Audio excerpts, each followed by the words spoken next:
আমরা যারা royal এনফিল্ডের spoke wheel user আছি বা যারা প্রি অর্ডার করছি সামনে বাইক পাবো, তো সবার মনে একটা দুশ্চিন্তা থাকে যে স্পোক হুইল কি টিউবলেস করা যায় নাকি যায় না। তো এই আপনার প্রশ্নের উত্তর এবং সব সমাধান নিয়ে চলে আসছি আমি এই ভিডিওতে। আমার royal Enfield bullet maroon colour যেটা স্পোক হুইল, সেটাকে আমি অলরেডি টিউবলেস করে ফেলছি। তো ওইটাকে আমি কোথায়, কেন এবং কিভাবে টিউবলেস করলাম এবং এটার খরচ কত হলো, এই সব ইনফরমেশন নিয়ে আমি চলে আসছি এই ভিডিওতে। তো যারা যারা এই সব কিছু ইনফরমেশন মিস করতে চান না, তারা না টেনে ফুল ভিডিওটা দেখুন। তো চলুন আমরা যাই আমার বাইককে টিউবলেস করতে। হ্যালো এভরিওয়ান, আসসালামু আলাইকুম। এখন হচ্ছে রোজার মাস, বাজতেছে দুপুর 1:42। অফিস থেকে একটু আগাগি বের হয়ে গেলাম, কারণ এখন যাব আমি বংশালে মোজাম্মেল ভাইয়ের দোকানে। প্রথম রোজার দিন আমার সাথে একটা কাহিনী হয়েছে। অফিস থেকে বের হয়েছি, ইফতারের বাকি আছে আর 1-1.5 ঘন্টা। তো ওই অবস্থায় তাকে দেখি যে আমার পিছনের চাক্কা পাংচার হয়ে একদম চুপসায় আছে। তারপর তো মাথা নষ্ট, আয় হায়, আমার তো টিউব টায়ার পিন ঢুকছে চাকায়, পরে যেটা বুঝলাম। তো এটা এখন কি করা যায়? পরে রোজা রাইখা ওই অবস্থায় কোনো রকম ঠেলা ঠেলা আবার একটু বসছি, আবার একটু ঠেলছি, এইভাবে করে কষ্ট করে কোনো রকম একটা দোকানে নিয়ে আসছি। দোকানে নিয়ে আসার পরে প্রথমে চাকাটা খোলা হলো, তারপরে লিকটা সারানো হলো এবং লিকটিক সারানোর পরে যখন আবার চাকাটা লাগাইলো তখন হলো একটা ভুল। আমি যেমন এখন এখানে ছবিতে দিচ্ছি, রাইট সাইডে যেমন পাংচারের আগে নজেল এবং ইউরো মার্কটা পাশাপাশি ছিল, কিন্তু লেফট সাইড আপনি দেখতে পাচ্ছেন লাগানোর পরে এটা হয়ে গেছে অপোজিট সাইডে। পরে ফেসবুকে একটা পোস্ট দিছিলাম, ওইখানে সবার মুখে একটাই কথা, মোজাম্মেল ভাই ফ্রম বংশাল। তো এখন যাচ্ছি মোজাম্মেল ভাইয়ের কাছে, যায় দেখি কি একটা সলিউশন দেয়। এটা একটা এক্সপেরিমেন্টাল পারপাস, যেহেতু খরচ বেশি না, দেখি করি কি হয়। যদি কাজ হয় তাহলে তো খুব ভালো, কাজ না হইলেও কোনো আফসোস নাই। চলে আসছি আমার বুলেট নিয়ে বংশালে, এখন যাচ্ছি মোজাম্মেল ভাইয়ের কাছে। তো দেখি আমার স্পোর্ক হুইল টিউব টায়ারওয়ালা সেট আপটাকে সে টিউবলেস করতে পারে কি না। অ্যান্ড আই হোপ সে পারবে, কারণ সে অলরেডি এগুলা কাজ করছে এবং আমি ইউজারদের কাছ থেকে রিভিউ নিলাম, সবাই স্যাটিসফাইড, বললো ভালো, কোনো সমস্যা নাই, খুব ভালো চলতেছে, সুন্দর চলতেছে। তাই ভাবলাম একটা রিস্ক নেই, ব্যাপার না, যদি সমস্যা হয় পরে আবার আগের মতো নর্মাল করে ফেলবো।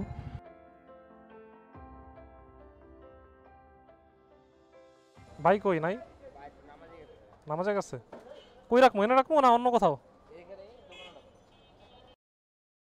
যেমনটা আমি বলছিলাম যে আমার পিছনের চাকা যে লিক হয়েছে তারপরে যখন আবার লাগাইছে, তো তখন এই যে ইয়েলো মার্কটা নজেল থেকে অন্যদিকে চলে গেছে।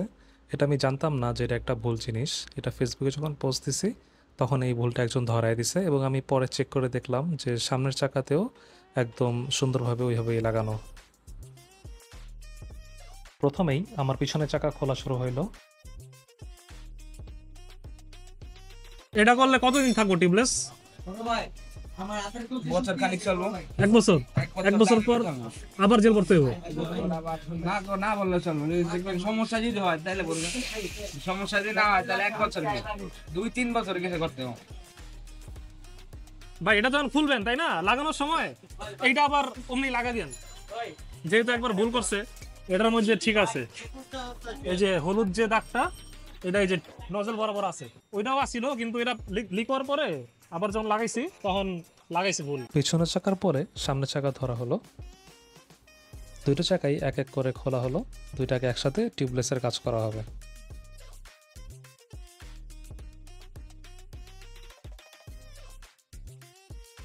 এবং দুইটা টায়ার থেকেই রিং এবং টিউবকে আলাদা করা হলো। তো উনি হচ্ছে মোজাম্মেল ভাই। তো প্রথমে স্পোক হুইলের যে নাটগুলো আছে সেগুলো একটু উনি চেক দিচ্ছিল যে কোনোটা লুজ আছে কিনা, টাইট আছে কিনা।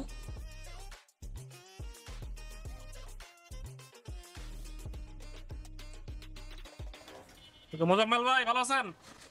আলহামদুলিল্লাহ, আসসালামু আলাইকুম। ওয়ালাইকুম আসসালাম। ভাই আপনার কাছে আইলাম তো এই আমার স্পোর্ক হুইল টিউবলেস বানাইতে। এখন অনেকে বলে যে এটা সম্ভব না, অ্যালয় হুইলে চেঞ্জ হন, স্পোর্ক হুইলে টিউবলেস করলে এটা ভালো হয় না। তো আপনি একটু যদি বলেন যে আসলে কেমনে করেন এটা ভালো মতো রাখার জন্য বা টিকা রাখার জন্য। যখন আমি চাকরি করতাম হ্যাঁ, তখন চায়না কোম্পানির জেলটা আমাদের পাঠাইছিল, মানে বাংলাদেশের ট্রায়ালের জন্য। শুধু এই স্পোক টাকা সিডিআই গাড়ি ছিল না, সিডিআই বা RX, এই বাইকের জন্য ট্রায়ালের জন্য আমাদের কাছে পাঠাইছিল।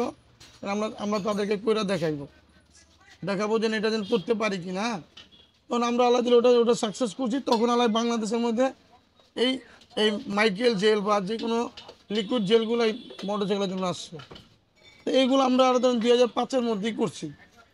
নতুন কিছু নেই ভাইয়া।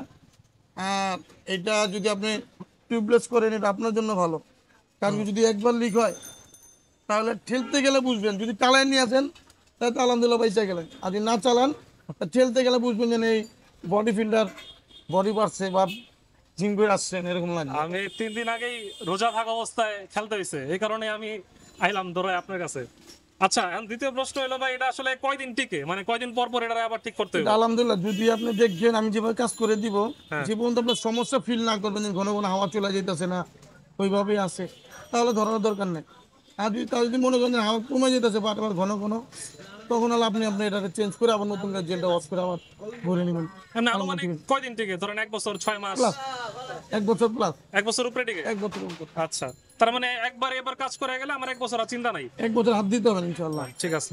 এখন আরেকটা প্রশ্ন এটা হলো, এটা করলে কোনো ক্ষতি আছে নাকি, মানে ব্যালেন্সের সমস্যা বা অন্য কোনো ফিডব্যাক শুনছেন কারো কাছে? এখন একটা টিউবের ওজন কিন্তু 1 কেজি মতন প্রায় কাছাকাছি। হ্যাঁ।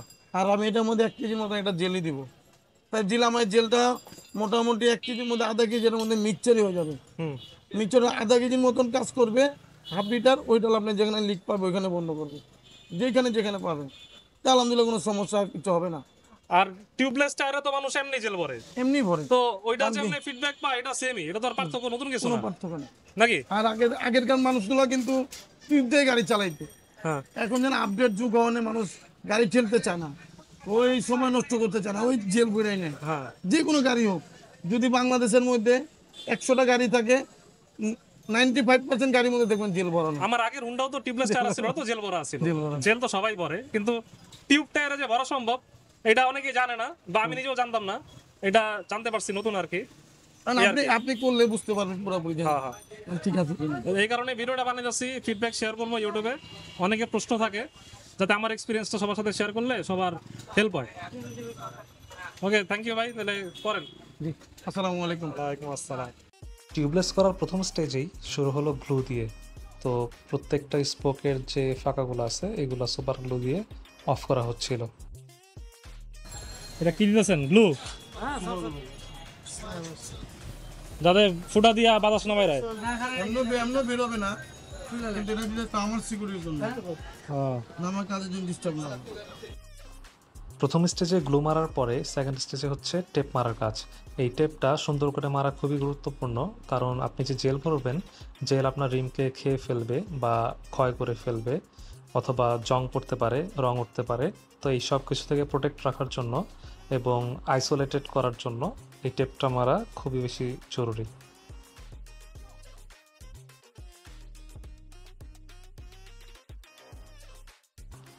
মোজাম্মেল ভাই খুবই স্লোলি সুন্দর করে টেপ মারতেছিল, আমি তো এখানে ফাস্ট ফরওয়ার্ড করে দিলাম।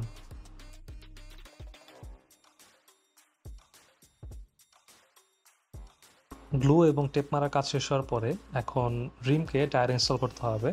তো ইনস্টল করার আগে জেল থেকে একটু জেল নিয়ে ভাই এখানে চারপাশে একটু দিয়ে দিচ্ছে, যেন রিমটা খুব সুন্দর করে টায়ারের মধ্যে বসে পড়ে।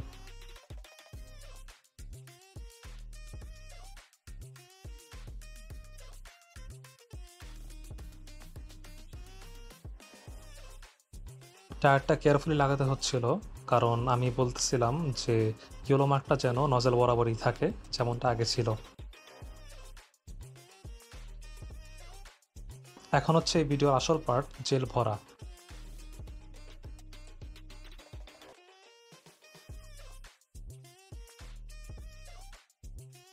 জেল ভরার পর যে অংশগুলো রিমের মধ্যে পড়ছে সেগুলো আবার খুব সুন্দর করে মুছে দিল। ফ্রন্ট হুইলের কাজ মোটামুটি শেষ, এখন হচ্ছে পাম্প দেওয়ার পালা। তো রয়্যাল এনফিল্ডের কোম্পানির নিয়ম অনুযায়ী আমি সামনের চাকাকে বললাম 32 PSI-তে পাম্প দেওয়ার জন্য। এভাবেই তারা পাম্প দিল এবং এটাকে আবার বাইকে ইনস্টল করে দিচ্ছিল।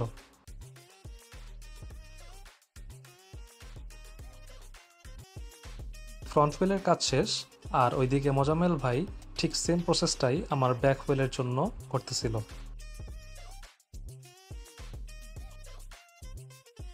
ঠিক একই প্রসেসে এবার পিছনের চাকার জন্য প্রথমে নাট টাইট দেওয়া, এবং নাট টাইট দেওয়ার পরে তারপরে শুরু করলো গ্লু ইনস্টল করা। গ্লু ইনস্টল করা শেষ হওয়ার পরে তারপর শুরু হলো আমার পিছনের চাকার জন্য আবার টেপ মারা।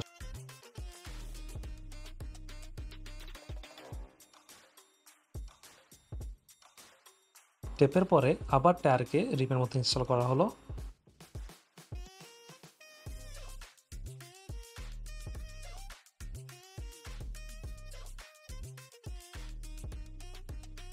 এবং লাস্টলি আবার জেল।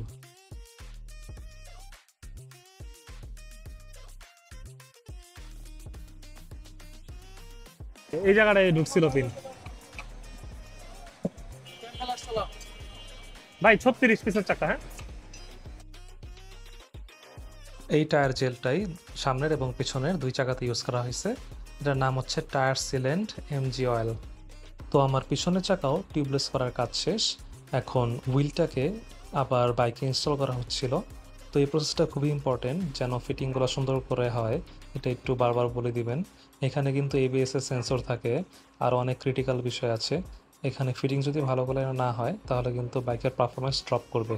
তো ওনাদের বলবেন যেন এটা খুব সুন্দর করে করে দেয়। ভাই রয়্যাল এনফিল্ডের তো অলরেডি আপনার অনেক কাস্টমার আইছে। জি আমি হইলাম আজকে সামনে আর যেমন আমি থাকতে একজনের ভিডিও কল দিলেন, তারপরে আজকে মনে আরো 2 জন আসার কথা। তো রেগুলার তো আপনি এটার কাজ করতেছেন, তো যাদের এই রিলের সমস্যা আছে আপনার এখানে চলে আসলেই তো হবে নাকি? ইনশাল্লাহ ইনশাল্লাহ কোনো সমস্যা নাই আল্লাহর রহমতে। আমি তো স্কুল থেকে টিউবলেস করি 2005 থেকে ভাই। বাংলাদেশে কিন্তু আমি যেটা শুনছি রিভিউ টিভিউ শুনি না, আপনি হলেন এই কাজে বেস্ট। এই কারণে আমি খুঁজে আপনার কাছে আইছি। আলহামদুলিল্লাহ আপনাদের দোয়া। তো আপনার কাছে এখন লোকজন আসবে আরো রেগুলার, তো তাদের কোনো চিন্তার কোনো কারণ নাই, কারণ মোজাম্মেল ভাই আছে এই লাইনে এক্সপার্ট, অলরেডি 15 বছর ধরে নাকি সব কাজ করতেছে। তো আপনারা আসবেন অবশ্যই যদি আপনাদের এমন কোনো কাজে লাগে। দোয়া করবেন। আর কি। আসসালামু আলাইকুম। ওকে, আসসালামু আলাইকুম। আমার স্পোর্ট চাকা টিউবলেস করা ডান, এবং এটা করলো মোজাম্মেল ভাই। এতক্ষণ তো আপনারা এই ভিডিওটা দেখলেনই কিভাবে কি করলো। এখন আমি একটু চালাই কয়েকদিন, তারপরে 1-2টা পিন টিন ঢুকুক, তারপর আমি আপনাদেরকে অবশ্যই রেগুলার ফিডব্যাক জানাতে থাকবো যে কোনো সমস্যা হচ্ছে কিনা এটার কারণে। আশা করি কোনো সমস্যা হবে না, কারণ যত টিউবলেস টায়ার আছে সবাই কিন্তু জেল ভরেই আলটিমেটলি, তাই না? তো সবাই যেহেতু জেল ভরে ইউজ করতেছে, তো আমিও বলতে গেলে সেম জিনিসই করতেছি। তো ওইটার জন্য স্পেশালি কোনো সমস্যা হবে আমার মনে হইতেছে না। তো এখন চালাই কয়েকদিন, দেখি কেমন ফিডব্যাক পাই।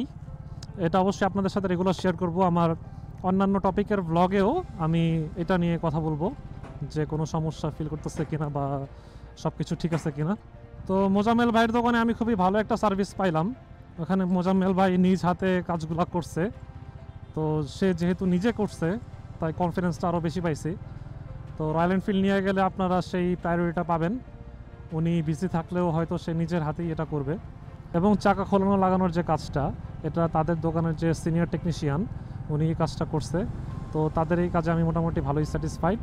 আমার চিন্তা ছিল এটাই যে কাকে না কাকে দেওয়া করায়, বাচ্চা বাচ্চা বলাবান দেওয়া করায় নাকি, বা চাকা খোলা লাগানোতে বা দাগ টাক ফালায় দেয় নাকি, কিন্তু এমন কোনো কিছু ছিল না। তারা খুবই যত্ন সহকারে কাজ করছে। এবং আরেকটা বিষয় খুবই ভালো লাগছে যে তারা দোকানের সবাই একটু পর পর কেউ না কেউ নামাজ পড়তে যেতেছিল, এবং আমি একটু তাদের পুশ করতেছিলাম, ভাই একটু তাড়াতাড়ি করেন, ইফতার করতে হবে বাসায় যা। তখন সে আমাকে ইফতারেরও দাওয়াত দিছে যে চিন্তা করেন কেন, আমাদের সাথে ইফতার করবেন লাগলে, সমস্যা নাই। তো জেল যে ভরছি প্রতি চাকায় 1000 ml করে, হ্যাঁ, তো 2 চাকায় 1000 2000 ml, তো 2000 ml প্রায় 2 কেজির মতো, মানে বাইকের ওজন আরও 2 কেজি বেড়ে গেল। সেটা ইস্যু না, কারণ জেল ভরা আসলে খুবই নর্মাল একটা বিষয়। আমার যখন টিউবলেস টায়ারওয়ালা বাইক ছিল অ্যালয় হুইল, মানে আগের বাইকটা, ওইখানেও আমার জেল ভরা ছিল, এবং অলমোস্ট আই থিঙ্ক 90% মানুষই চাক্কা লিক হইলেই জেল ভরে। তো অ্যালয় হুইলে যদি জেল ভরা যায়, এবং স্পোর্ক হুইলে তো জেল ভরা যায় না, তো ওই জেল ভরার সিস্টেমটাই তাকে দেওয়া করালাম।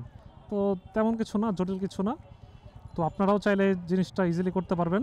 আর জেলগুলো এখন লিকুইড অবস্থায় আছে, তো তো চাকার চারপাশে ঘুরতেছে, তো ওইটার কারণে একটু আনইজি ফিল হওয়ার কথা, কিন্তু যতটুক আমি এক্সপেক্ট করছি অত ফিল হইতেছে না। একটু ভারী ভারী ফিল হইতেছে সত্য, কিন্তু একটু গ্রিল কিনি। এই যে আমার বুলেট, আপাতত কাবাব হাউসে থামছি, যেটা ইনফিনিটির পাশে খিলগাঁও এরিয়াতে।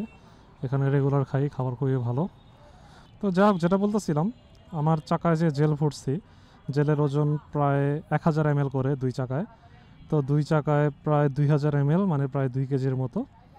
তো 2 কেজি ওজনের জিনিস যে চাকায় ভরছি, তো এটার জন্য একটু হেভি ফিল হওয়ার কথা। তো স্বাভাবিক এরকম একটু হেভি ফিল হইতেছে, কিন্তু অতটা বেশি না। অত মনোযোগ দিয়ে না চালালে হয়তো ডিফারেন্সিয়েট করাও যাবে না। তো মোটামুটি চালানো এক্সপিরিয়েন্স ছিল এইটা।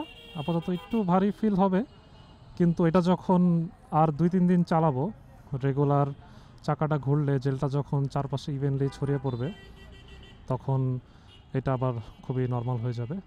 তো এখন ওয়েট করতেছি অর্ডার নেওয়ার। তো এই হচ্ছে আপনার চালানোর এক্সপিরিয়েন্স। আমার পার্সেল হয়ে গেছে, এখন আমি আবার বাসার দিকে রওনা দিচ্ছি। তো যেটা বলতেছিলাম, এক্সপিরিয়েন্স আমি আপনাদের সাথে রেগুলার শেয়ার করব। তো সেই এক্সপিরিয়েন্স জানার জন্য, বা কোনো সমস্যা ফেস করতেছে কিনা, বা নেক্সটে কোনো তার কাটা ঢোকার পরেও আমার চাকা লিক হয়েছে কিনা, এই আপডেটগুলো আপনাদের সাথে শেয়ার করব রেগুলার এই চ্যানেলে। So thank you so much for watching the whole video. যাদের এই ব্লগটা ভালো লাগছে বা নেক্সট ব্লগগুলো মিস করতে চান না, তারা সবাই চ্যানেলটা সাবস্ক্রাইব করে রাখেন। আমি রেগুলার এখানে শেয়ার করব আপডেট, যে জেল ভরার পরে চাকা লিক হয়েছে কিনা, পিন ঢোকার ওয়েট করে একটু। তো এই হলো কাহিনী। তো আজকের জন্য টাটা, বাই বাই। আমার রয়্যাল এনফিল্ড বুলেটের স্পোক হুইল হয়ে গেল এখন টিউবলেস। বাবা রে বাবা, এটা কি ফ্লাইওভার? গ্রামের রাস্তা ইচ্ছে ভালো থাকে।